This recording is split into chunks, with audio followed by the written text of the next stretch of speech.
Interview দিতে গিয়ে সিইওর আসনে বসে থাকা মানুষটার দিকে চোখ পড়তেই নিঃশ্বাস বন্ধ হয়ে গেল মধুর।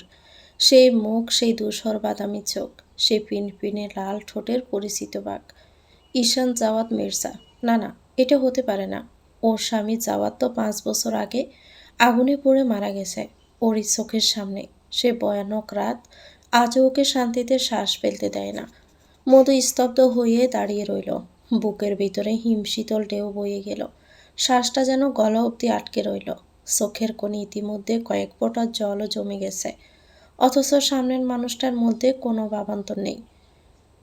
রুশলান ল্যাপটপের স্ক্রিন অফ করে চেয়ারে হেলান দিয়ে ঠান্ডা মুখে বলল, Mrs Madhu Mirza, your file please. Madhu কিছু বলতে পারল না। ওর পুরো পৃথিবী যেন থমকে আছে। এই মুহূর্তে ও কেবল নিজের হৃদয়ে দগ দগ শব্দটুকুই শুনতে পাচ্ছে। ও শুনেছে গ্রে ইন্টারন্যাশনাল কোম্পানির হেড অফিস নিউ ইয়র্কে অবস্থিত, আর ঢাকায় ও চট্টগ্রামে কোম্পানি 2টা শাখা আছে। কোম্পানির সিইও নিউ ইয়র্ক থাকে, আর বিডির শাখাগুলো তার 3জন ফ্রেন্ড পরিচালনা করে। এসবের থেকে বড় কথা, কোম্পানির সিইও বিডিতে আসলেও তার মুখদর্শনের সৌভাগ্য সবার হয় না, কারণ সে সর্বদা নিজেকে লোকচক্ষুর কিংবা টাইমলাইনের আড়ালেই রাখে। কিন্তু সেই ব্যক্তি যে জাওয়াদ হবে, এটা কল্পনাতেও আনতে পারছে না মধু। রুশলানের ব্রু কুঁচকে গেল। ধূসর বাদামি চোখে বিরক্তি জমে উঠল। What happened, Mrs Mirza? Are you okay? Madhu দৃঢ় পায়ে রুশলানের দিকে এগিয়ে গেল। বুকের ভিতর জলোচ্ছ্বাসের ন্যায় তীব্র জ্বর বইছে। কোনো কথা, কোনো ব্যাখ্যা ছাড়া মধু ফাইলটা ডেস্কের উপর রেখে আসমকাল রুশলানকে আষ্টে পিষ্টে জড়িয়ে ধরে কেঁদে ফেলল। ও চোখে জলে ভিজে যাচ্ছে রুশলানের সাদা শার্টের একাংশ। জাওয়াদ, তুমি বেঁচে আছো? আমি। তীব্র কান্না তোফে মধু ঠিকভাবে কথাও বলতে পারছে না। ওর কোমল শরীরটা থেমে থেমে কাঁপছে। এদিকে রুশলান স্তব্ধ, হতভম্ব, বাকরুদ্ধ।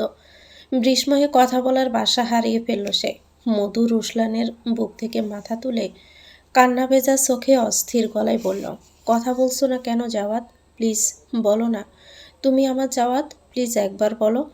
রুশলান স্থির দৃষ্টিতে তাকিয়ে আছে মধুর দিকে। সেই দৃষ্টিতে নেই কোনো কোমলতা, নেই কোনো উষ্ণতা। যেটা আছে সেটা কেবল একরাশ তীব্র বিরক্তি। ওর সোয়াল ইতিমধ্যে কঠিন হয়ে গেছে। মুখায়াবব হয়ে উঠেছে মারাত্মক গম্ভীর। ও মধুকে নিজে থেকে সরিয়ে দিয়ে ঠান্ডা গলায় বলল, Miss Madhu Mirza, please behave yourself. Madhu থমকানো দৃষ্টিতে তাকিয়ে থাকে রুশলানের দিকে। যে জাওয়াদ ওকে একবার জড়িয়ে ধরলে ছাড়তেই চাইত না, সে জাওয়াদ ওকে নিজে থেকে দূরে সরিয়ে দিল। এটা যেন মধুর বিশ্বাসই হতে চায় না। তবে মধুকে বিস্ময়ের জালে জড়াতে না দিয়ে রুশলান ঠান্ডা গলায় ফের বলল, I am not Jawad, I am Ruslan, Ruslan Grey. Madhu হতবিহ্বল হয়ে দাঁড়িয়ে রইল। ওর কান যেন কাজ করা বন্ধ করে দিয়েছে। মাথা ইতিমধ্যে চক্কর দিচ্ছে। সে একই চেহারা, একই গলার স্বর, একই ঠোঁটের পরিচিত বাঁক, আর শরীর থেকে ভেসে আসা অপরিচিত ডার্ক লেমন সল্টেড পারফিউম মিশ্রিত পুরুষালী সুবাস।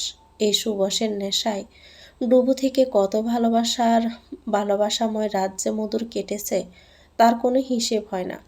অথচ সে বলছে সে জাওয়াদ নয়। মধুর চোখের সামনে ওর পুরো পৃথিবী ঘুরে উঠল। চোখ দুটো ঝাপসা হয়ে এলো। সামনে রাখা চেয়ারটা কোনো রকমে আঁকড়ে ধরলো যেন পড়ে না যায়। ও রুশলানের দিকে তাকিয়ে একমনে বিড়বিড় করে আওড়ালো, না না, এটা জাওয়াদই, আমার জাওয়াদ। ও অন্য কেউ হতেই পারে না। রুশলানের মুখে তখনও কোনো ভাব নেই। সে কেবল ঠান্ডা চোখে মধুর দিকে তাকিয়ে আছে। দেওয়াল গড়ি টিকটিক শব্দটা পর্যন্ত এই মুহূর্তে মধুর কাছে ভয়ানক লাগছে। ওর ভেতরটা ধপধপ করছে পুরনো বিস্ময় স্মৃতিতে। চারপাশের বাতাসটাও কেমন ভারী মনে হচ্ছে। রুশলান তার ব্যাক চেয়ারটায় বসে ঠান্ডা গলায় বললে, you have only 5 minutes, Mrs Mirza. Let's start your interview. Madhu স্থির চোখে তাকিয়ে রইল রুশলানের দিকে। চোখের পলক অবধি পড়ল না। মনে মনে কেবল ভাবছে, ও কি সত্যি অন্য কেউ? ও কি আসলেই আমার জাওয়াদ নয়? না না, এটা তো হতে পারে না। এই চোখ, এই ঠোঁট, এই গলার স্বর, কিছুটাই মিথ্যে হতে পারে না।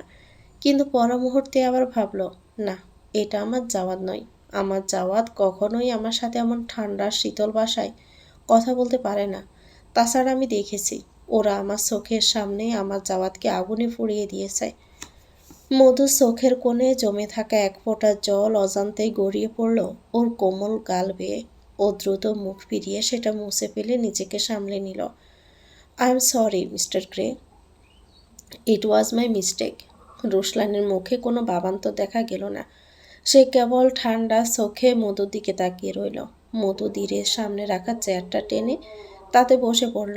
ওর হাত কাঁপছে, তবুও কোনোভাবে ডেস্কের উপর থেকে ফাইলটা নিয়ে সেটা রুশলানের দিকে এগিয়ে দিয়ে মৃদু স্বরে বলল, হেয়ার্স মাই ফাইল। রুশলান বেশ সময় নিয়েই ফাইলটা দেখল। ধূসর বাদামি চোখের দৃষ্টি সম্পূর্ণ নির্লিপ্ত। সে নিঃশব্দে একের পর এক কাগজের পাতাগুলো উল্টে যাচ্ছে। ফাইলটা দেখা শেষে রুশলান নিরাসক্ত কণ্ঠে শুধালো, all right Mrs Mirza, we will review your file. You will be notified through email or message once the decision is made.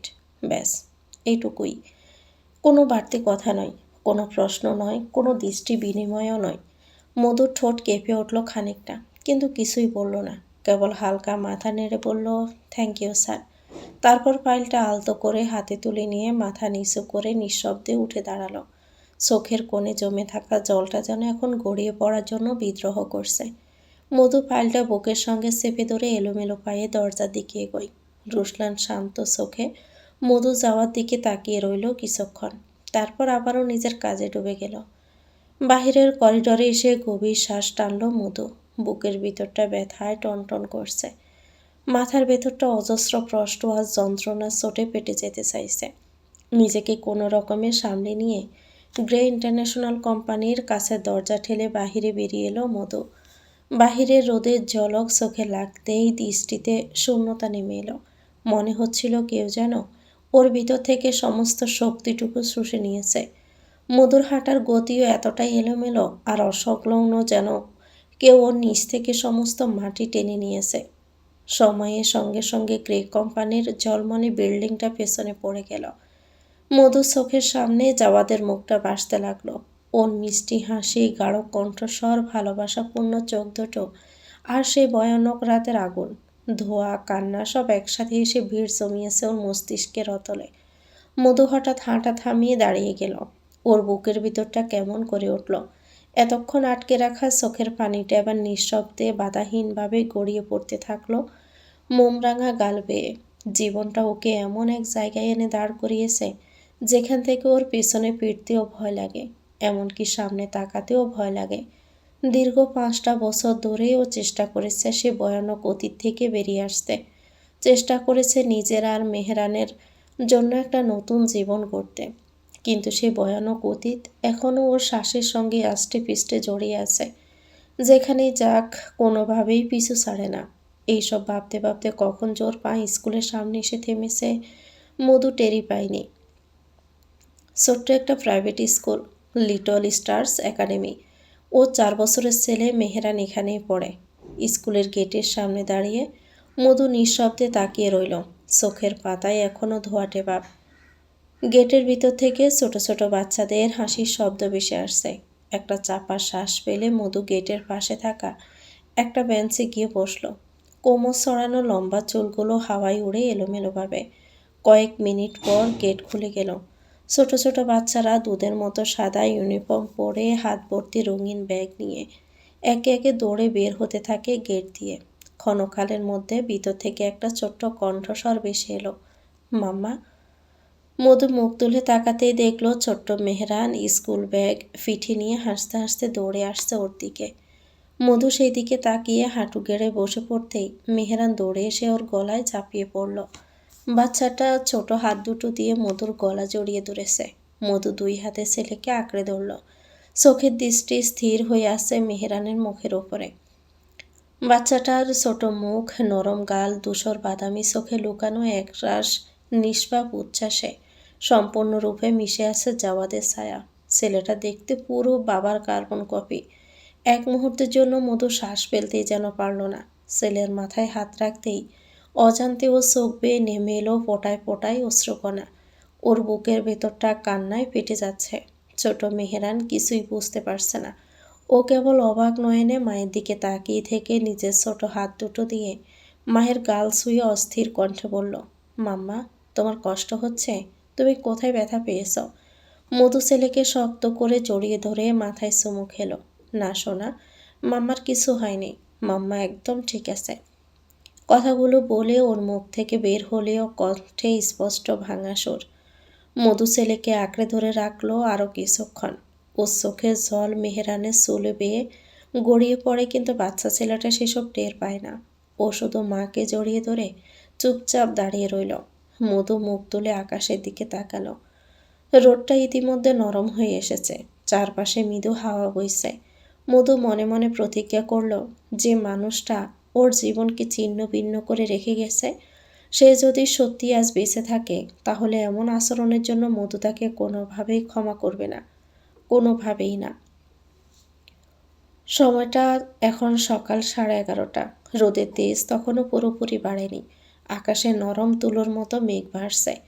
রাস্তার ধারে বেগুনি রঙের জারুল ফুল ঝরে পড়ছে ধীর গতিতে। সেই ফুলের উপর দিয়ে হেঁটে যাচ্ছে মধু, মেহেরানের ছোট্ট হাতটা আঁকড়ে ধরে। ওরা একসাথে হেঁটে বাসার দিকে ফিরছে। মেহেরান মাঝে মাঝে থেমে প্রজাপতি দেখছে, আবার মাঝে মধ্যে পায়ের নিচে পড়ে থাকা শুকনো পাতার শব্দে মেতে উঠছে। ওর হাসির শব্দে মধুর ভিতরটা ভারটা নরম হয়ে আসলো। ওরা যখন বাবার সামনে পৌঁছে দরজায় নক করলো, দরজা খুলতেই ভিতর থেকে মধুর ছোট বোন মায়া বেরিয়ে এলো। মায়া মেহেরানের দিকে তাকিয়ে মিষ্টি করে হেসে মধুর দিকে তাকালো। এসেছিস? যা আগে ফ্রেশ হয়ে নে। মধু ক্লান্ত হেসে ব্যাগটা নামিয়ে রাখলো। মেহেরান দৌড়ে ভিতরে ঢুকে নিজের খেলনার দিকে এগিয়ে গেল। মধু ছেলের দিকে তাকিয়ে মায়াকে বলল, ওকে দুপুরে খাইয়ে ঘুম পাড়িয়ে দিস, আমি এখন বের হব। মায়া অবাক হয়ে জিজ্ঞেস করলো, বের হবি? এখন আবার কোথায় যাবি? মধু একটা চাপা শ্বাস ফেলে বলল, রেডিও স্টুডিওতে যেতে হবে। আজ সকালে তো ইন্টারভিউ ছিল, সেজন্য তৃষাকে বলেছিলাম আজকে আমার শোটা যেন ও করে দেয়। এখন গিয়ে একটু দেখা করা দরকার, সব ঠিকঠাক আছে কিনা, তাছাড়া কিছু রেকর্ডিং চেক করতে হবে। মায়া রান্নাঘরের দিকে হাঁটতে হাঁটতে বলল, ঠিক আছে, তবে বাসার বাকি বাজার একদম শেষ হয়ে গেছে। ফেরার সময় একটু বাজার করে আনিস, ডিম, দুধ, কফি আর চিনি লাগবে। মধু মাথা নেড়ে সম্মতি জানায়, ঠিক আছে, নিয়ে আসবো। তুই শুধু মেহরানকে দেখে রাখিস, ওর চিন্তা তোর করতে হবে না, আমি আসি না ওর জন্য। এখন ফ্রেশ হয়ে নে তুই। মধু ওয়াশরুমের দিকে পা বাড়ালো। ও এক দৃষ্টিতে ওয়াশরুমের আয়নায় নিজের প্রতিবিম্বের দিকে তাকিয়ে থাকলো কিছুক্ষণ। চুলগুলো এলোমেলো হয়ে আসে, চোখে ক্লান্তির ছাপ জমেছে, গোলাপি ঠোঁট দুটো শুষ্ক হয়ে পাড়তে বসেছে। অজান্তেই ও একটুখানি হাসল, অথচ সেই হাসিতে কোনো প্রাণ নেই। একটা চাপা শ্বাস ফেলেও হাতে মুখে ঠান্ডা পানির জাপটা দিয়ে ওয়াশরুম থেকে বেরিয়ে এলো। রুমে টাওয়াল দিয়ে মুখটা মুছে নিয়ে চুলগুলো ভালোভাবে আঁচড়ে নিয়ে ঠোঁটে হালকা লিপ বাম লাগিয়ে নিল।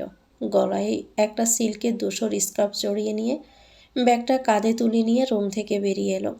ড্রয়িং রুমে এসে মধু মেহরানকে জড়িয়ে ধরে কপালে চুমু খেয়ে বলল, সোনা, মাম্মা একটু কাজে যাচ্ছে, তুমি ভালো ছেলে হয়ে খাবে, তারপর ঘুমাবে, ঠিক আছে?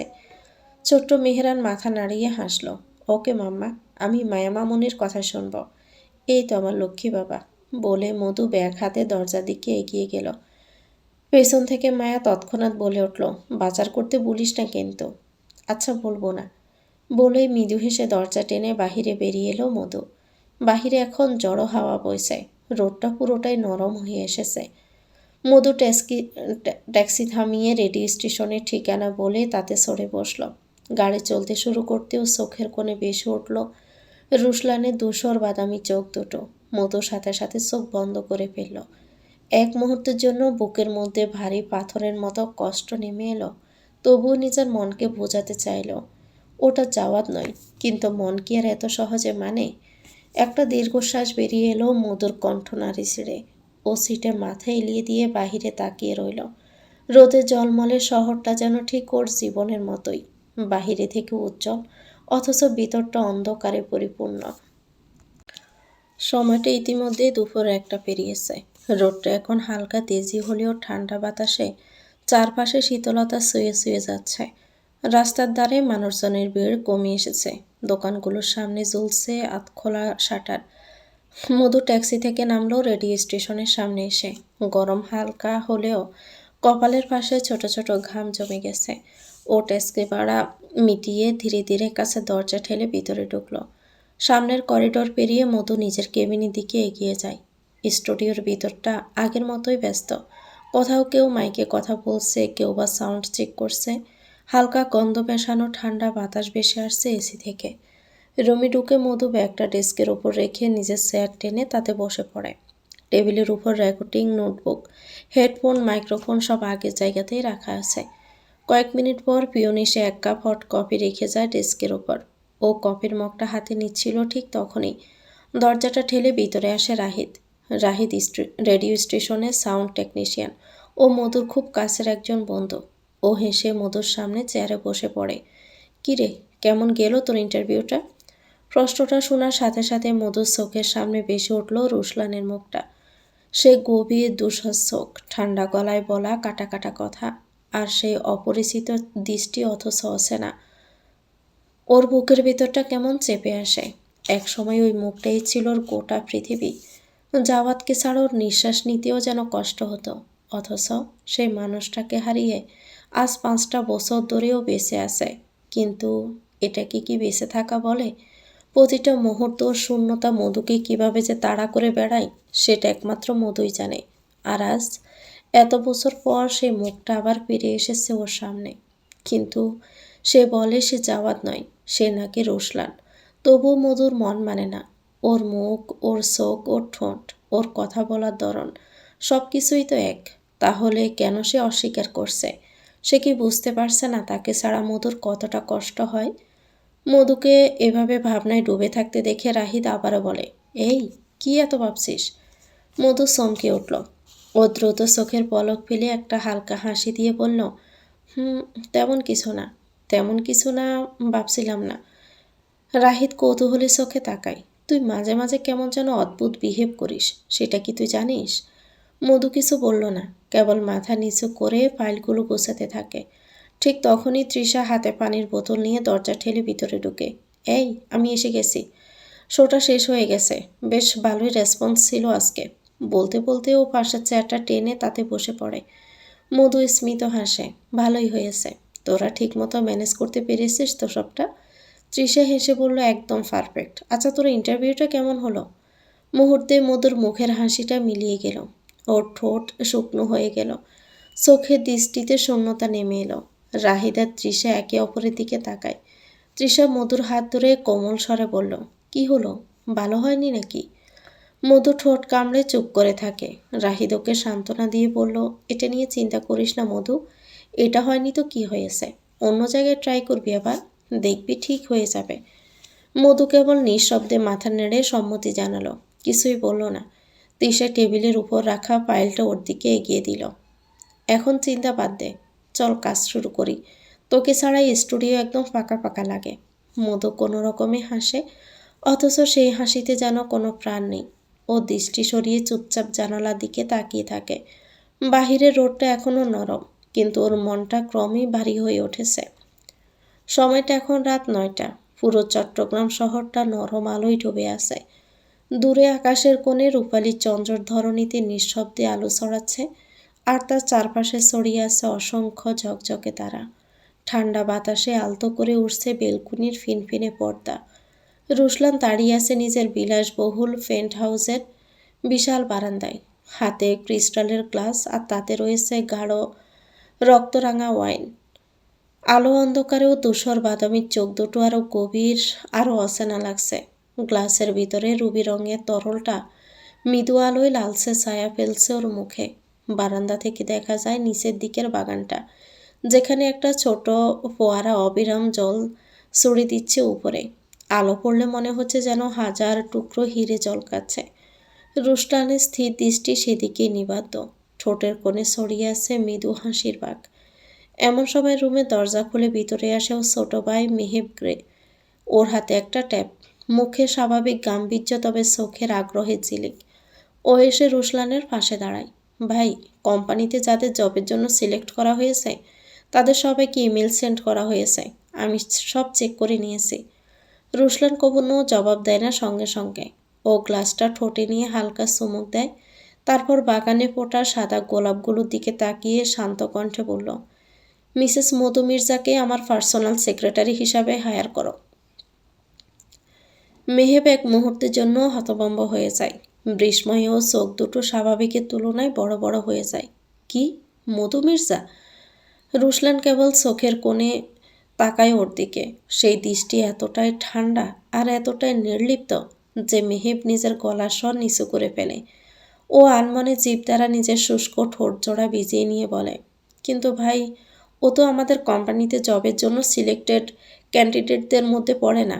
এই জবের জন্য ওর এডুকেশনাল কোয়ালিফিকেশন অনেক কম, আর কোনো প্রফেশনাল এক্সপিরিয়েন্সও ওর নেই। এখন হঠাৎ করে রুশলান হাতের গ্লাসটা পাশের কাছের কফি টেবিলের উপর নামিয়ে রেখে পাশ ফিরে মেহেবের দিকে ঠান্ডা দৃষ্টিতে তাকায়। মেহেব ভাইয়ের এমন ঠান্ডা দৃষ্টিতে পুরোপুরি জমে যায়। ও পরিস্থিতি সামাল দিতে কোনো রকমে হেসে বলল, ওকে, আই এম সরি ভাই, আমি এখনই ওর মেইলে কনফার্মেশন লেটার পাঠিয়ে দিচ্ছি। রুশলান কিছু না বলে আবারও গ্লাসটা কফি টেবিল থেকে হাতে তুলে নিয়ে নিচের বাগানের দিকে তাকায়। ফোয়ারার পানির ফোঁটাগুলো বাতাসে ভেসে এসে যেন অদ্ভুত এক ছন্দ তুলছে। রুশলান সেদিকে কয়েক মুহূর্ত নিঃশব্দে তাকিয়ে থেকে বলল, আমার বেডসাইড ড্রয়ারে কয়েকটা ফাইল আছে, ওগুলো এখনই চেক করো। কিছু গুরুত্বপূর্ণ কনফিডেন্সিয়াল রিপোর্ট আছে ওখানে। আগামীকাল সকালেই ওগুলো বোর্ডে সাবমিট করতে হবে। মেহেব সঙ্গে সঙ্গে মাথা নেড়ে সায় জানায়, ওকে ভাই, আমি এখনই দেখে নিচ্ছি। মেহেব বারান্দা থেকে রুমের ভিতরে যায়। রুমটা নিখুঁতভাবে সাজানো গোছানো। কালো ধূসর আর সাদা রঙের মিশেলে যেন একরকম ঠান্ডা আভিজাত্য ছড়াচ্ছে চারপাশে। ওর টেবিল ল্যাম্পটা অন করে বেডের পাশে ছোট্ট ড্রয়ারটা খুলে কয়েকটা কালো কভারের ফাইল বের করে নিয়ে আসে। ফাইলগুলোর কভারে বড় বড় অক্ষরে লেখা, grey corporation for confidential documents. ফাইলগুলো হাতে নিয়ে মেহেব ফিরে তাকায় একবার ভাইয়ের দিকে। রুশলান তখনও বারান্দায় দাঁড়িয়ে, ঠোঁটের কোণে ওয়াইনের চিহ্ন আর চোখের দৃষ্টি স্থির সে দূরের অন্ধকারে। বাহিরে থেকে হালকা বাতাস এসে পর্দা দুলিয়ে দিচ্ছে। নিচে বাগানে জড়তে থাকা পেয়ারার শব্দ মিশে যাচ্ছে রাতের নিস্তব্ধতার সঙ্গে। মেহেব নিঃশব্দে দরজা খুলে রুম থেকে বেরিয়ে যায়। দরজা বন্ধ হতেই আবার নেমে আসে গভীর নীরবতা। রুশলানের হাতের গ্লাসটা এখন খালি। ও গ্লাসটা আবারও নামিয়ে রাখে টেবিলে, তারপর চোখ তুলে আকাশের দিকে তাকায়। একটা ঠান্ডা হাসি খেলে যায় ওর ফিনফিনে রক্তাভ ঠোঁটের কোণে, কিন্তু সেই হাসিটা ছিল বিপজ্জনকভাবে শান্ত। কিছুক্ষণের মধ্যে ওর ফোনটা ভাইব্রেট করে ওঠে। রুশলান ভ্রু তুলে পাশ ফিরে ফোনের স্ক্রিনের দিকে তাকায়। স্ক্রিনে জলজল করছে সোর্স 07 নাম। ও হাতের গ্লাসটা টেবিলের উপর নামিয়ে রাখে, ফোনটা হাতে তুলে নেয়। ফোন রিসিভ করতে অপর প্রান্ত থেকে ভেসে আসে খসখসে নিচু গলার স্বর, বস, আমরা আশিক সরকারকে ধরে ফেলেছি। রুশলানের ঠোঁটের কোণে ঠান্ডা হিসেবি সাইকো হাসির রেখা খেলে যায়। বেলকুনির আলো ওর মুখের অর্ধেকাংশ আলোকিত করে রেখেছে, বাকি অংশটুকু অন্ধকারে ডুবে আছে। ও নিচের অন্ধকার বাগানের দিকে চেয়ে বলল, গুড, আমি পৌঁছানো অবধি ফাকিং বা বাস্টার্ডের ভালো ট্রিটমেন্ট নিশ্চিত কর। ওর কণ্ঠস্বর এতটাই ঠান্ডা, এতটাই ধারালো যে মনে হচ্ছে প্রতিটা শব্দ রাতের শীতল বাতাসকে অবধি কেটে যাচ্ছে। ওপাশ থেকে সঙ্গে সঙ্গে উত্তর আসে, আন্ডারস্টুড বস। রুশলান কোনো জবাব না দিয়ে সরাসরি কল কেটে দেয়। স্ক্রিন নিভে যেতে চারপাশের নিস্তব্ধতা আরও গভীর হয়ে ওঠে। দূরে কোথাও অচেনা কুকুরের ডাকে রাতটা আরও ভয়ার্ত হয়ে ওঠে। বাতাসে শীতলতা বাড়ে, সেই সাথে পাল্লা দিয়ে রুশলানের ধূসর বাদামি চোখের কোণে লালচে আবার জলজল করে ওঠে। ফোয়ারার শব্দ, রাতের বাতাস, দূরের শহরের আলো, সব মিলিয়ে মুহূর্তটা যেন জমে যায় এক ভয়ঙ্কর শান্তিতে। ওর পিনপিনে রক্তাভ ঠোঁটের কোণ থেকে বেরিয়ে আসে ফিসফিসানো ঠান্ডা স্বরের একটা বাক্য, this night is going to B interesting. মধ্যরাতে চট্টগ্রামের পাহাড়ি অঞ্চলটা আজ অস্বাভাবিক নিস্তব্ধ। রাতের গভীরতা যেন পাহাড়ি অঞ্চল আরও গাঢ় হয়ে নেমে এসেছে। চারপাশে কুয়াশা জমে আছে, আর দূরে কোথাও পাহাড়ে ঝিঝি পোকা ডাকছে। এমন সময় একটা ব্ল্যাক মার্সিডিজ ধীরে ধীরে কাঁচা রাস্তা বেয়ে উঠে আসে। গাড়ির হেডলাইট পাহাড়ের ডালে লম্বা ছায়া ফেলছে, কিছুক্ষণের মধ্যে পাথরের রাস্তায় হালকা ধুলোর ঝড় তুলে মার্সিডিজ গাড়ি এসে থেমে গেল পাহাড়ের গা কেটে বানানো একটা সিক্রেট হাইড হাউজের সামনে। গাড়ির দরজা নরম শব্দে খুলে গেল। রুশলান নীরবে নামলো গাড়ি থেকে। ওর গায়ে জড়ানো কালো স্ট্রেঞ্জ কোটটা বাতাসে উঠছে, ব্রাউন চুলগুলো হালকা এলোমেলো, আর চোখে সেই বরফ ঠান্ডা গভীর দৃষ্টি। ওর হাঁটার প্রতিটা শব্দ পাহাড়ি নীরবতার মধ্যে অস্বস্তিকরভাবে প্রতিধ্বনিত হচ্ছে। রুশলান নিঃশব্দে হাঁটতে থাকে সামনে থাকা সরু রাস্তাটা দিয়ে। হাঁটতে হাঁটতে ও নিজের হাতে কালো চামড়ার হ্যান্ড গ্লাভস নিখুঁতভাবে পরে নিল। কিছু সময় পর পাহাড়ের কোল ঘেঁষে বানানো ধূসর কংক্রিটের একটা বদ্ধ ঘরের সামনে এসে থামল রুশলান। বাহিরে দুই পাশের গার্ডরা দাঁড়িয়ে আছে কালো পোশাকে, রাইফেল হাতে।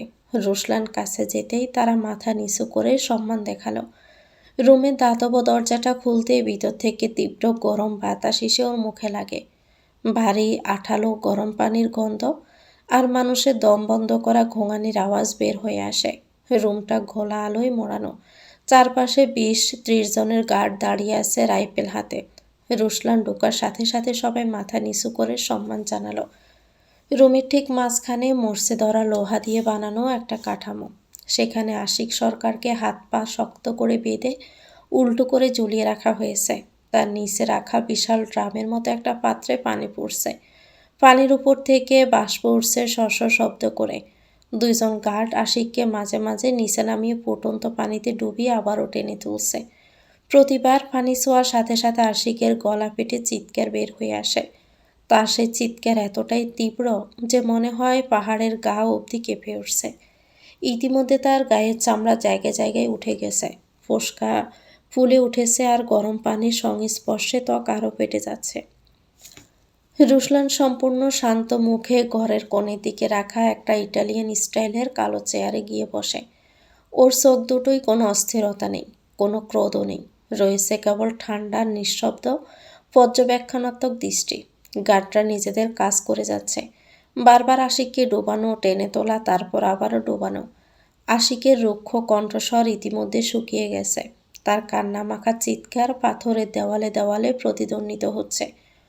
রুশলান চেয়ারে হেলান দিয়ে প্রাকস করে বসে সামনে ঝুলতে থাকা আশিকের দিকে তাকিয়ে থাকে। ও চোখের পলকও ফেলল না।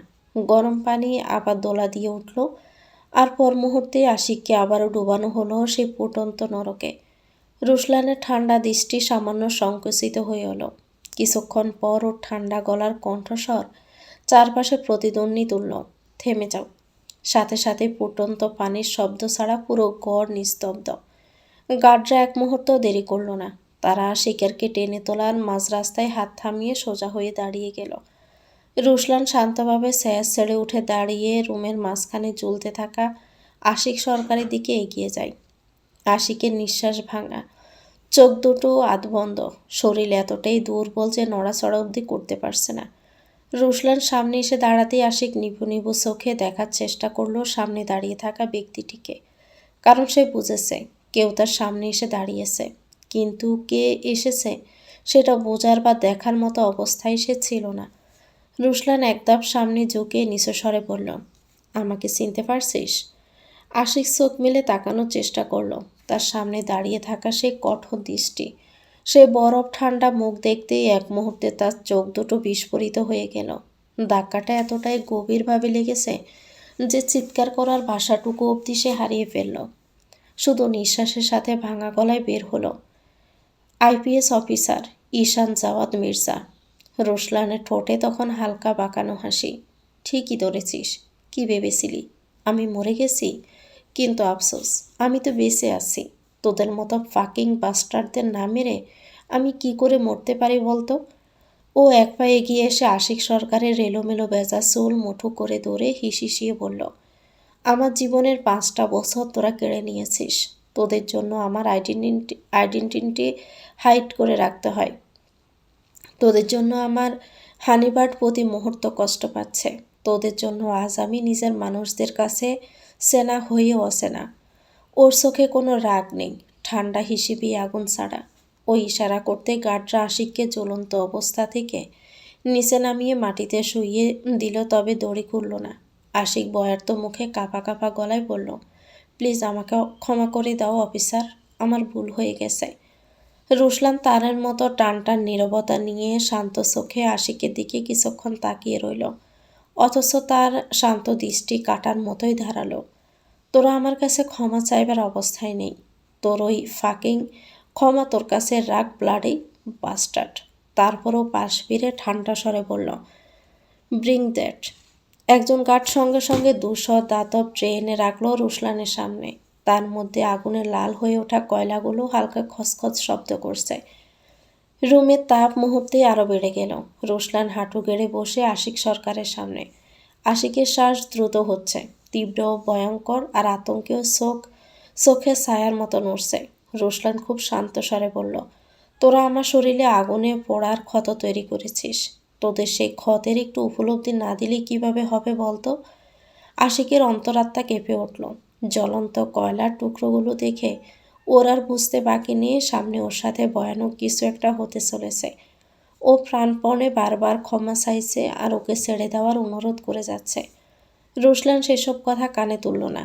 ও কেবল আশিকের দিকে হালকা চোখে পিষপিষিয়ে বলল, ভয় পাস না। তোরা আমার পুরো শরীরে আগুন পোড়ানোর ক্ষত সৃষ্টি করলেও আমি তোদের শরীরে এমন কোনো ক্ষতি সৃষ্টি করব না। যাই বলিস, আমি কিন্তু অতটাও নিষ্ঠুর নই, বলে ও সাইকোর মতো হাসতে থাকে। রুশলানের সেই হাসিতে ভয়ে আতঙ্কে আশিকের সমস্ত শরীর থরথর করে কাঁপে। রুশলান আচমকা নিজের হাসি থামিয়ে দিল। ওর সোয়াল শক্ত করে হিসিয়ে বলল, আমি তো কেবল তোর সেই বিকৃত মুখটা জ্বালিয়ে দিব, যে মুখের নির্দেশ বাণীতে তুই আমাকে মৃত্যুর দ্বার প্রান্তে পৌঁছে দিয়েছিলি। বলে ও এক হাতে আশিকের সোয়াল শক্ত করে চেপে ধরে ওয়েন্ডিং শিক দিয়ে জ্বলন্ত কয়লার পিস তুলে নিল। মুহূর্তে আশিকের চোখ দুটো স্বাভাবিকের তুলনায় বড় বড় হয়ে গেল। ও প্রাণপণে ছোটা ছটপট করতে থাকলো। আশিককে এভাবে চটপট করতে দেখে বিরক্তিতে অটোমেটিকলি রুশলানের মুখ থেকে চবর্গীয় শব্দ বেরিয়ে এলো। এটা দেখে দুজন গার্ড এগিয়ে এসে আশিককে শক্ত করে চেপে ধরে রাখলো, যেন সে নড়াচড়া করতে না পারে। রুশলানের শক্ত চেহারাটা ধীরে ধীরে হিংস্র রূপ ধারণ করল। ও ঠান্ডা হেসে আশিকের মুখের ভিতর জ্বলন্ত কয়লার টুকরো পুরো দিয়ে চেপে ধরে রাখলো, যেন আশিক কোনোভাবে কয়লার টুকরোটা মুখ থেকে ফেলে দিতে না পারে। আশিকের মুখটা অস্বাভাবিক রকমের লাল হয়ে উঠল। ওর মুখের ভিতরটা জ্বলে পড়ে রাখ হয়ে যাচ্ছে। অসহ্য যন্ত্রণায়ও চিৎকার অবধি করতে পারল না, কেবল গলা কাটা মুরগির মতো চটপট করতে থাকলো। রুশলান আশিকের মুখ থেকে হাত সরিয়ে নিতে সাথে সাথে ও রক্ত বমি করে ফেলল। ওর গলার ভেতরটা জ্বলে পড়ে অঙ্গার হয়ে যাচ্ছে, আর মুখ থেকে সমানে তাজা রক্ত ধারা বেরিয়ে আসছে। এতেই ক্ষান্ত হলো না রুশলান নামক অতীব নিষ্ঠুর পাষাণ ব্যক্তিটি। ও আবারও ইশারা করতেই একজন গার্ড এগিয়ে এসে একটা মাঝারি আকারে ধাতব বক্স এনে রাখে মার্টিনের সামনে। বক্সটা খুলে ফেলতে ভিতরে দৃশ্যমান হয় ইপায়ার, হ্যামার, স্যালাইন, নিডল।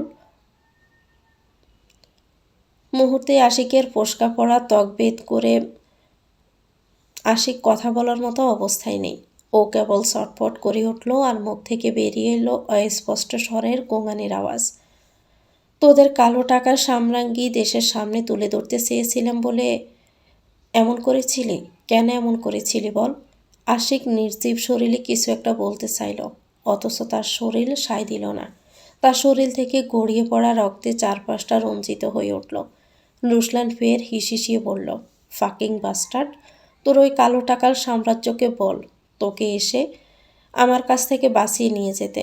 কথাটা বলে রুশলান বোতলটা খুলে সবটা অ্যাসিড আশিকের ক্ষতবিক্ষত বুক থেকে শুরু করে পেটের নির্মাংস অবধি যত্ন সহকারে ঢেলে দিল।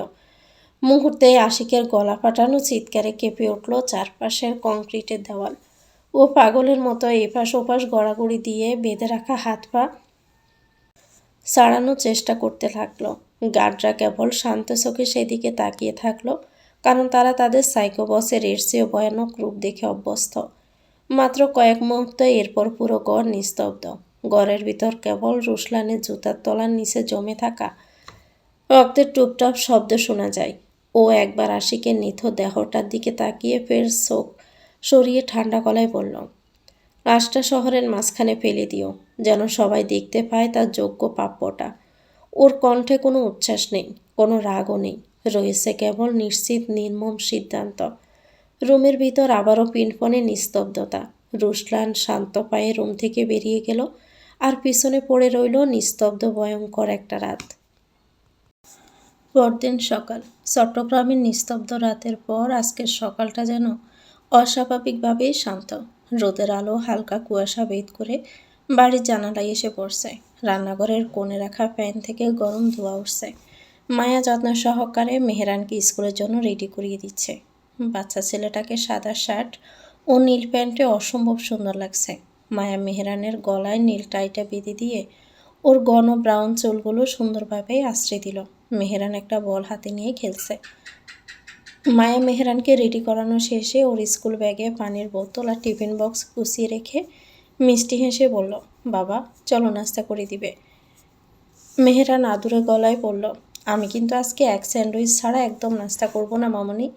মায়া হেসে ওর গালে হাত বুলিয়ে দিল, হ্যাঁ সোনা, আজকে তোমার জন্য তোমার মাম্মা তোমার ফেভারিট এক স্যান্ডউইচ বানিয়েছে। এখন জলদি চলো, নাস্তা করে তোমাকে আবার স্কুল যেতে হবে। এক স্যান্ডউইচের কথা শুনে বাচ্চা ছেলেটা খুশিতে লাফিয়ে উঠল। মায়া ওকে নিয়ে ডাইনিং টেবিলের দিকে এগিয়ে যায়। ও মেহরানকে চেয়ারে বসিয়ে দিতেই রান্নাঘর থেকে মধু এসে একে একে সব নাস্তা টেবিলে সাজাতে শুরু করলো। অমলেট, পরোটা, সুজির হালুয়া, দুধ ও একটা ছোট বাটিতে দই, আর মেহরানের জন্য এক স্যান্ডউইচ। মধু গ্লাসের দুধ ডালতে ডালতে বলল, মায়া তুই মেহরানকে খাইয়ে দে, আমি রেডি হয়ে আসছি। আজকে আমাকে একটু তাড়াতাড়ি বের হতে হবে। মায়া ব্রু কুঁচকে তাকায়, এত তাড়াতাড়ি বের হতে হবে কেন? মেহরানের স্কুল তো স্টার্ট হতে এখনও অনেক সময় বাকি। তাছাড়া আজকে তো তোর অফিসও নেই। মধু গ্লাসে দুধ ডালা শেষে হাতের প্যান্টটা নামিয়ে রেখে ধীরে একটা শ্বাস টেনে নিয়ে বলল, কাল রাতে গ্রে কোম্পানি থেকে মেইল এসেছে, তারা আমাকে জবের জন্য সিলেক্ট করেছে। মায়ের চোখ দুটো একদম গোল গোল হয়ে গেছে। আনন্দে ওর মুখটা উজ্জ্বল হয়ে উঠল। ওহ মাই গড, সত্যি? কংগ্রেচুলেশনস আপু, আমি জানতাম তুই পারবি। কিন্তু পর মুহূর্তে ওর হাসিটা মিলিয়ে যায়। ও উদ্বিগ্ন স্বরে জিজ্ঞেস করল, তাহলে কি তুই আর আর্টসের জবটা ছেড়ে দিবি?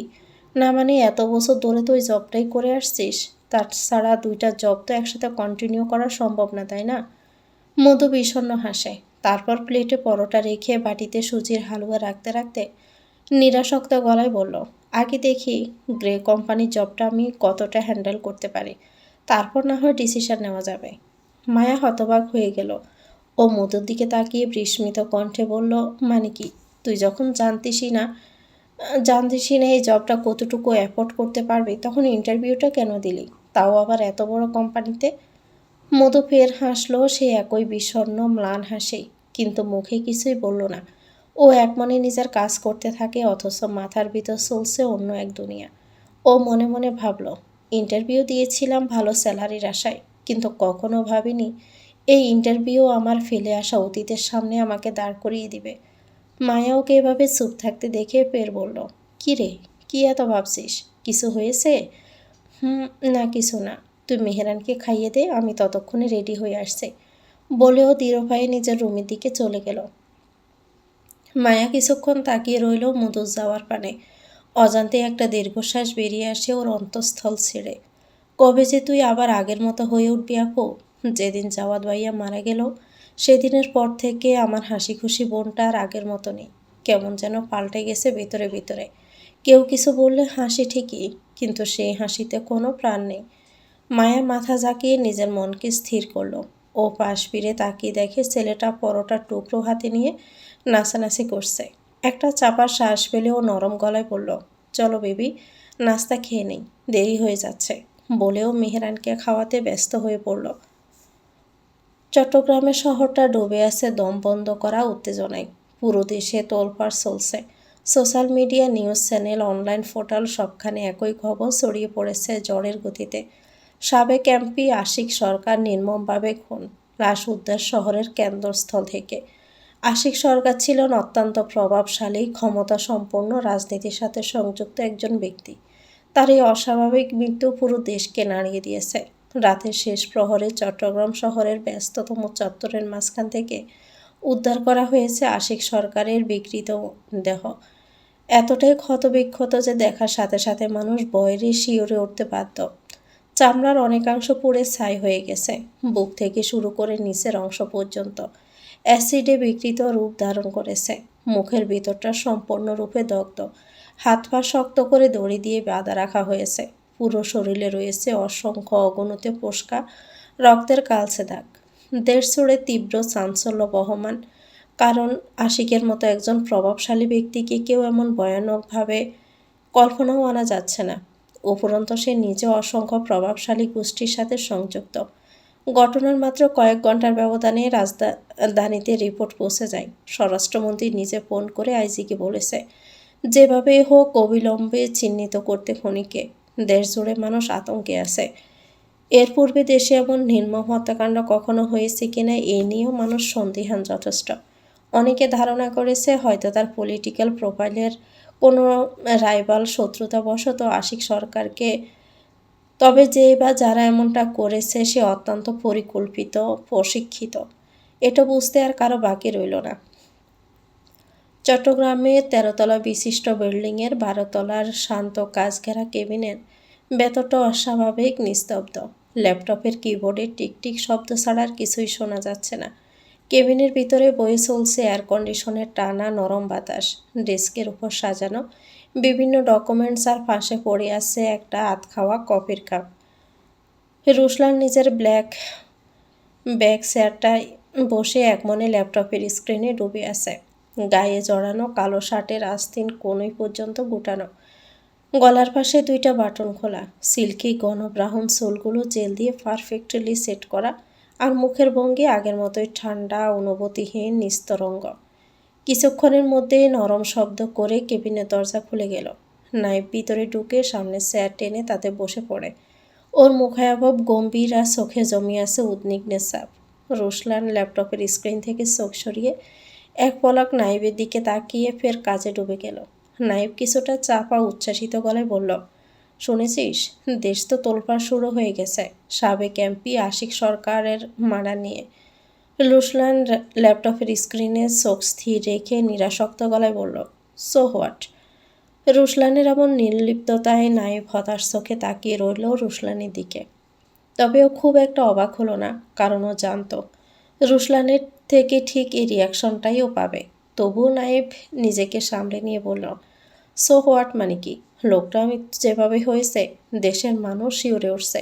বর্তমানে দেশের টপ নিউজ এটা, আর তুই বলছিস সো হোয়াট? রুশলান এবার মুখ না তুলেই শান্তভাবে বলল, কারো মৃত্যুতে আমার কি যায় আসে?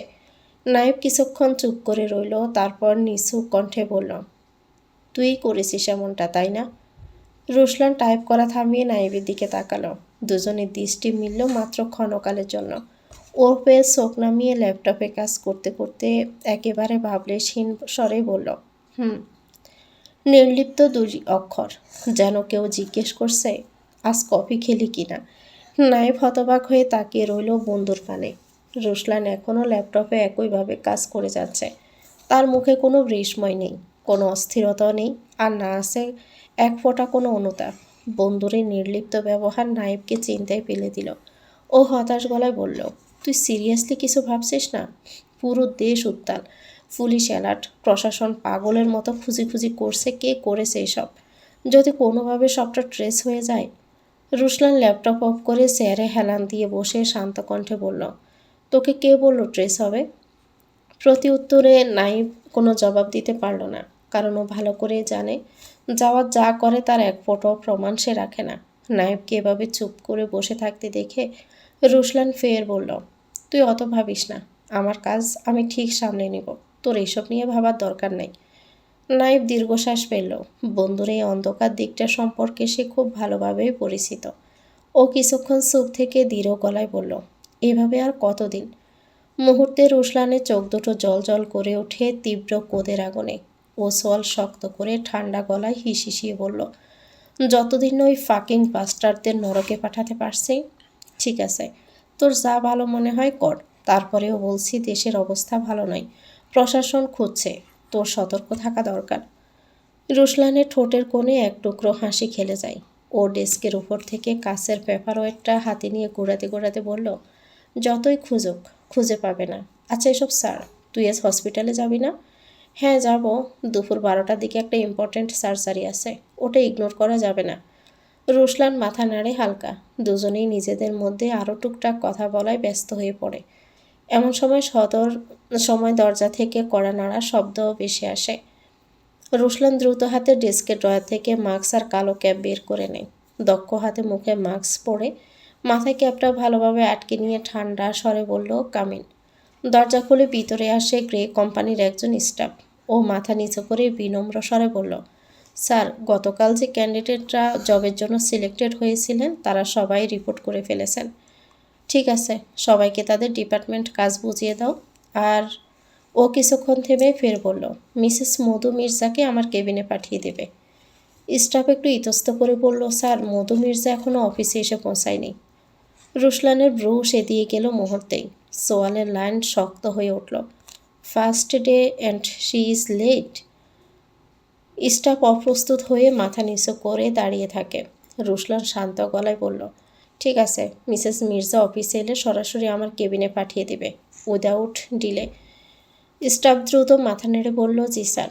তারপর সে নীরবে কেবিন থেকে বেরিয়ে গেল। দরজা বন্ধ হতে নায়েব রুশলানের দিকে তাকিয়ে ব্রুকুসকে বলল, মধু মির্জা? ওটাকে? রুশলানের রক্তাভ ঠোঁটের কোণে রহস্যময় হাসি খেলে যায়। মাস্কের আড়ালে থাকা সেই হাসিটা নাইবের চোখে পড়ল না। ও চোখ নামিয়ে ল্যাপটপ অন করতে করতে বলল, মাই পার্সোনাল সেক্রেটারি। নায়েব বিস্মিত নয়নে কিছুক্ষণ তাকিয়ে থেকে চোখ দুটো গোল গোল করে বলল, পার্সোনাল সেক্রেটারি? তুই নিজে সিলেক্ট করেছিস? রুশলান চেয়ার গড়িয়ে জানালার বাহিরে চট্টগ্রামের ব্যস্ত শহরের দিকে তাকিয়ে মৃদু হেসে বলল, হুম। নায়েব কিছুটা আফসোসের স্বরে বলল, তোর মতো সাইকো মানুষের সাথে কাজ করবে মেয়েটা? আহারে, সত্যি মায়া হচ্ছে বেচারিটার জন্য। রুশলান আগুন চোখে নায়েবের দিকে তাকালে নায়েব কোনো রকমে বোকা বোকা হাসে। সরি ভাই, না মানে আসলে আমি এটা বলতে চাইনি। আচ্ছা আমি তাহলে উঠি, হ্যাঁ, হসপিটাল যেতে হবে, সার্জারির আগে প্রিপারেশন আছে। নায়েব চেয়ার ছেড়ে উঠে দাঁড়িয়ে দরজার দিকে হাঁটতে থাকে। ও হাঁটতে হাঁটতে একবার ফিরে তাকায় বন্ধুর দিকে। তারপর চিন্তিত স্বরে বলল, জাওয়াত, প্লিজ একটু সতর্ক থাকিস, দেশের অবস্থা ভালো না। রুশলান গম্ভীর কণ্ঠে বলল, আই নো, বাট আমাকে জাওয়াত বলে ডাকবি না। কতবার বলবো তোকে? সরি ব্রো, এতদিনের অভ্যাস তো। আসছি, পরে দেখা হবে। নায়েব গভীর শ্বাস ফেলে কেবিন থেকে বেরিয়ে গেল। দরজা বন্ধ হয়ে যেতে কেবিনের ভেতরে ফের নেমে এলো নিস্তব্ধতা। বাহিরে কাছের জানালা দিয়ে শহরটা দেখা যাচ্ছে। একটা রুদ্ধশ্বাস ফেলে রুশলান ফের কাজে ডুবে দিল। ঘড়ির কাঁটা ইতিমধ্যে 10টা 13 পেরিয়ে গেছে। গ্রে কোম্পানির বিশাল গ্লাস ডোর ঠেলে দ্রুত পায়ে ভিতরে ঢুকলো মধু। স্বচ্ছ কাছের দরজা খুলতে ঠান্ডা এয়ার কন্ডিশনের বাতাস ওর গায়ে এসে লাগে। সকাল 8টায় বাসা থেকে বের হয়েছিল মধু। ছেলেকে স্কুলে পৌঁছে দিয়ে দ্রুত অফিসে আসবে ভেবেছিল, কিন্তু সেটা সম্ভব হয়ে ওঠেনি। বাহিরে প্রচণ্ড ভিড়। সাবেক এমপি আশিক সরকারের মৃত্যুতে কেন্দ্র করে পুরো শহর অশান্ত। প্রশাসন জারি করছে পরবর্তী 24 ঘন্টার জন্য সকল যান চলাচল নিষেধ। রাস্তায় গাড়ি নেই, বাস নেই, সিএনজি নেই, এমনকি একটা রিক্সাও খুঁজে পাওয়া দুষ্কর। রাস্তায় যাও 2-1টা গাড়ির দেখা মেলে, সেগুলো ব্যক্তিগত গাড়ি। তাই এক প্রকার বাধ্য হয়ে মধু পুরো রাস্তাটা হেঁটে হেঁটে এসেছে। মধু শ্বাস ওঠানামা করছে দ্রুত। ও ব্যাগের ট্র্যাপটা শক্ত করে চেপে ধরে রিসেপশনের দিকে এগিয়ে যায়। রিসেপশন ডেস্কের সামনে এসে নম্র গলায় বলল, আসসালামু আলাইকুম, আমি মধু মির্জা। আমাকে জবের জন্য কোম্পানি থেকে মেল করা হয়েছিল। রিসেপশনিস্ট ফাইল চেক করে মাথা তুলল। মধু দিকে তাকিয়ে বিনম্র গলায় বলল, জি ম্যাম, আপনার জন্য নির্দেশ আছে, সরাসরি সিইওর কেবিনে যেতে বলা হয়েছে। মধু হালকা মাথা নেড়ে ধন্যবাদ জানিয়ে লিফটের দিকে হাঁটা শুরু করলো। ইতিমধ্যে ওর ভিতরে দুঃখফুকানি শুরু হয়ে গেছে। ফ্লোরের চকচকে মার্বেল টাইলস, ওর হিলের নরম শব্দ চারদিকে প্রতিধ্বনিত হচ্ছে। গতকাল রুশলানকে দেখার পর মধু সারাটা রাত এক পটাও ঘুমাতে পারেনি। পুরো রাতটা কেবল ছটপট করে কাটিয়েছে। কোম্পানি থেকে জব সিলেকশনের মেল পাওয়ার পরেও মধু ভেবেছিল আসবে না।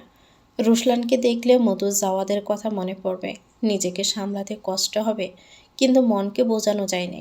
হাজার চেষ্টা করেও নিজেকে আটকাতে পারেনি। তাই আজ সকাল হতে হতেও ছুটে এসেছে শুধু একবার জাওয়াতকে দেখবে বলে। শুধু একবার। সে যদি রুশলান হয়েও থাকে তাতে কি, সে তো দেখতে সম্পূর্ণ জাওয়াদের মতোই। সেজন্যই রুশলানকে একটাবার চোখের দেখা দেখার জন্য লোভ সামলাতে পারেনি মধু। কিন্তু এটা কি ও ঠিক করছে? ওর কি আসা উচিত হয়েছে? জাওয়াতকে হারানোর পর এত বছর চেষ্টা করেছে সব ভুলে যেতে, কিন্তু রুশলানকে দেখার পর আবারও সব উলটপালট হয়ে গেছে। এমন অসংখ্য প্রশ্ন মধুর ভিতরটাকে জর্জরিত করে তোলে। পৃথিবীতে নাকি 7জন মানুষ একই রকম দেখতে হয়। এই মুহূর্তে মধুর মনে হচ্ছে পৃথিবীর সেই একই দেখতে 7জন মানুষের তথ্যটাই সত্যি, কিন্তু তাই বলে এতটা মিল থাকতে পারে? বলা চলে রুশলান একদম জাওয়াদের কার্বন কপি। একটা দীর্ঘশ্বাস বেরিয়ে আসে মধুর কণ্ঠনালী ছিঁড়ে। ওর অন্তঃস্থলে জমে থাকা ব্যথার সাথে একটা নিরবিচ্ছিন্ন আশা মিশে থাকে। সত্যি যদি সে জাওয়াত হয়, কিন্তু পরমুহূর্তে আবার ভাবল সে কি করে জাওয়াত হবে? সে তো নিজের মুখে স্বীকারোক্তি দিয়েছে যে সে রুশলান। সবটা অসম্ভব জেনেও মধুর মন কোনোভাবেই বিশ্বাস করতে চায় না। ভাবনার জালে ডুবে থাকা মধু লিফটের সামনে এসে দাঁড়ায়। লিফটের বোতাম প্রেস করতে ক্ষণকালের মধ্যে লিফটের দরজা খুলে যায়। লিফটের ভিতরে ঢুকে মধু একটা গভীর শ্বাস টানে। ওর শরীরটা হালকা কাঁপছে, বুকের ভিতরকার দগদগানি আরও বেড়ে গেছে। পালস অস্বাভাবিকভাবে দ্রুত হচ্ছে। মিনিটের ব্যবধানে লিফট 12তলায় উঠে গেল। দরজা খুলে যেতে ঠান্ডা বাতাসের চাপটা ওর মুখে এসে লাগে। একটা শুষ্ক ডোক গিলে মধু লিফট থেকে বেরিয়ে এলো। 12তলার লম্বা নিস্তব্ধ কাচঘেরা করিডোরটা যেন বরফের মতো ঠান্ডা। চারপাশে একটা শীতল শীতল ভাব। মধু গলার ভিতর শুকনো ভাব নিয়ে পাহাড়ের মতো একটা ভারী শ্বাস টেনে কেবিনের দিকে এগিয়ে গেল। কেবিনের সামনে গিয়েও আবার থমকে দাঁড়ালো। ওর হাতের তালু ঘামে ভিজে গেছে, গলা শুকিয়ে এসেছে, হৃৎপিণ্ডটা অস্বাভাবিক হারে স্পন্দন করছে, যেন এখনই কেউ ভিতর থেকে হৃৎপিণ্ডটা তুলে বাহিরে এনে রাখবে। মধু চোখ বন্ধ করে নিজেকে সামলায়, তারপর হাত বাড়িয়ে কাছের দরজায় আস্তে ধীরে নক করে। দরজার অপর প্রান্ত থেকে ভেসে এলো গভীর ঠান্ডা কণ্ঠস্বর, হু আর ইউ। পর মুহূর্তে মধুর পুরো শরীর অবশ হয়ে আসতে চাইল। সে অপরিচিত কণ্ঠস্বরের শব্দে তবুও নিজেকে সামলে নিয়ে বলল, আমি মধু, মধু মির্জা। ভেতরটা কয়েক মুহূর্ত নিস্তব্ধ, কোনো শব্দ আসলো না। তারপরই আবার সেই একই ঠান্ডা গভীর কণ্ঠস্বর, কামিন মিসেস মির্জা। একটা শুষ্ক ডোক গিলে মধু আস্তে করে দরজা ঠেলে ভিতরে ঢুকে। কেবিনে আসতে প্রথমে ও চোখ পড়ে 2 পাশ জোড়ে বিশাল কাঁচের দেওয়ালের বাহিরে চট্টগ্রাম শহরের দৃশ্য। আর রুমের এক কর্নারে রাখা বিশাল ওক কাঠের ডেস্কের সামনে রুশলান বসে আছে তার ব্ল্যাক ব্যাগ চেয়ারটায়, মুখে কালো মাস্ক, মাথায় জড়ানো কালো ক্যাপ। রুশলান এক নজর মধুর দিকে তাকিয়ে ধীরে ধীরে মাস্কটা খুলে ফেলে, তারপর মাথা থেকে ক্যাপ খুলে ডেস্কের ডয়ারে রেখে দেয়। মুহূর্তে মধুর ভেতরটা ব্যথায় জর্জরিত হয়ে গেল। ভেতরটা ছটফট করে উঠল। ও আর একবারের জন্য রুশলানের দিকে তাকালো না। ও চোখ দুটো কেমন জ্বালা করছে মনে হচ্ছে, যে কোনো সময় চোখের কোণ বেয়ে ফোটায় ফোটায় জল গড়িয়ে পড়বে। ও ডেস্কের সামনে চুপচাপ মাথা নিচু করে দাঁড়িয়ে থাকে। রুশলান শান্ত চোখে তাকিয়ে থাকে মধুর দিকে। কিছুক্ষণের মধ্যে ওর ব্রু কুঁচকে ওঠে। এই মেয়েটা এভাবে কেন মাথা নিচু করে দাঁড়িয়ে আছে? First day and you are late Mrs Mirza. গলার স্বর ঠান্ডা আর শব্দগুলো ছুরির মতো ধারালো। মধু মাথা নিচু করেই শান্ত গলায় বলল, সরি স্যার, আসার সময় রাস্তায়। কিন্তু কথা শেষ হওয়ার পূর্বেই ফের শোনা গেল রুশলানের তীক্ষ্ণ ঠান্ডা কণ্ঠস্বর, আই ডোন্ট ওয়ান্ট এক্সকিউজ। মধু ঠোঁট কামড়ে চুপ করে দাঁড়িয়ে থাকে। কিছুক্ষণ পর রুশলান শান্ত স্বরে বলল, শিট। মধু আস্তে ধীরে ডেস্কের সামনে রাখা নরম কুশন কভারে মোড়ানো চেয়ারটায় টেনে তাতে বসে পড়ে। শরীরটা যেন শক্ত হয়ে আছে। ওর চোখের দৃষ্টি এখনও নিচের দিকে। দুইজনের মাঝে কিছুক্ষণের জন্য অস্বস্তিকর নীরবতা নেমে এলো। মধু কিছু একটা ভাবে, তারপর হঠাৎই মাথা তুলে রুশলানের দিকে তাকায়। স্যার, আমি আমি জবটা করব না। রুশলান শান্তভাবে চেয়ারে হেলান দিল। কোনো বিস্ময় নেই, কোনো প্রশ্নও নেই, শুধু ঠোঁটের কোণে ধীরে ধীরে এক টুকরো বাঁকা হাসি খেলে গেল। All right Mrs Mirza. তারপর আবারও কিছুক্ষণের নীরবতা শেষে শোনা গেল রুশলানের শান্ত কণ্ঠস্বর, বাট যদি আপনি জব না করেন, then I will hire someone else. Madhu কোনো কথা বলল না, কেবল মাথা নিচু করে চুপচাপ বসে রইল। রুশলান ফের বলল, your salary will be 60,000 per month.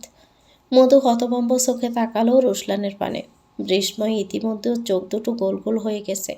মধু যেন নিজের কানকে বিশ্বাসই করতে পারছে না। 60,000 টাকা? এত বিশাল পরিমাণ টাকার অ্যামাউন্ট! ওর বর্তমান জবে কত পায়? মাত্র 18,000। মাসের শেষে সংসার চালাতে হিমশিম খেয়ে যায়।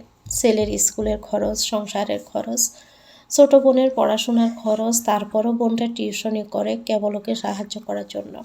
এসবের মাঝেও নিজের খরচের কথা না হয় বাদই দিল। যারা এতিম, যাদের মাথার উপরে কোনো ভরসার হাত নেই, তারাই বোঝে জীবনের সক্রিয়তা আসলে কতটুকু। তাছাড়া এমন সুযোগ, এমন স্যালারি কি সহজে পাওয়া যায়? মধুর মাথা ঘুরছে। কি করা উচিত আর কি করা উচিত না কিছুই বুঝতে পারছে না। কিন্তু এমন সুযোগ তো জীবনে আর আসবে কিনা সন্দেহ। এটা হাতছাড়া করা মানেই বোকামি। রুশলান শান্তভাবে বলল, I will give you 10 minutes for think. Madhu আনমনে জিভ দ্বারা নিজের গোলাপি অদর জোড়া বিজিয়ে নিল। ভেবেছিল এই মানুষটা থেকে দূরত্ব বজায় রাখবে, এতে করে নিজের যন্ত্রণার ভারটা কিছুটা হলেও কম হবে। কিন্তু পরিস্থিতি আর নিয়তি যেন অন্য কিছু চাইছে। এই জবটা হাতছাড়া করলে জীবনে এমন বিশাল অ্যামাউন্টের জব যেও পাবে না, সে বিষয়েও নিশ্চিত। মধুর ভাবনার জাল ছিন্ন বিচ্ছিন্ন হলো রুশলানের শান্ত কণ্ঠস্বরের শব্দে। So are you taking the job or not? মধুর কণ্ঠস্বর কাঁপছে, তবুও নিজেকে কোনো রকমের সামনে বলল, জি করব, আমি এই জব করব। রুশলানের ফিনফিনে রক্তাভ ঠোঁটের কোণে রহস্যময় গভীর হাসি ফুটে উঠল। ওর ডেস্কের ড্রয়ার খুলে কিছু পেপার বের করে মধুর সামনে রাখে। Good, sign this. মধু কাঁপা কাঁপা হাতে কাগজগুলো তুলে নিয়ে সাইন করতে নিবে তখনই রুশলান বলল, সাইন করার পূর্বে পেপারগুলো পড়ে নেওয়া উচিত। মধু শান্তভাবে বলল, ওগুলো অফিসিয়ালি কিছু হবে নিশ্চয়। রুশলান আর কিছু বলল না, কেবল মনে মনে হাসল। মধু রুশলানের নীরবতাকে সম্মতি হিসাবে ধরে নিল। ও একে একে সব পেপারে সাইন করে ফেলে। সাইন শেষ হতেই রুশলান পেপারগুলো একটা ফাইলে রেখে ফাইলটা ডেস্কে ড্রয়ারে রেখে দিল। ও ফোনটা তুলে দ্রুত একটা নাম্বার ডায়াল করে। মাত্র কয়েক মিনিটের ব্যবধানে দরজায় নক পড়ে। May I come in sir? Ruslan অবিশ্বাস্য দ্রুততার সাথে মুখে মাস্ক পরে নিয়ে ক্যাপটা মাথায় পরে নিল। এখন কেবলও তীক্ষ্ণ ধূসর বাদামি চোখ দুটো দেখা যায়। মধু হতবাক হয়ে গেল। ও হা করে তাকিয়ে রইল রুশলানের মুখের দিকে। ম্যানেজার কেবিনে আসতে রুশলান ঠান্ডা কণ্ঠে বলল, this is Mrs Madhu Mirza.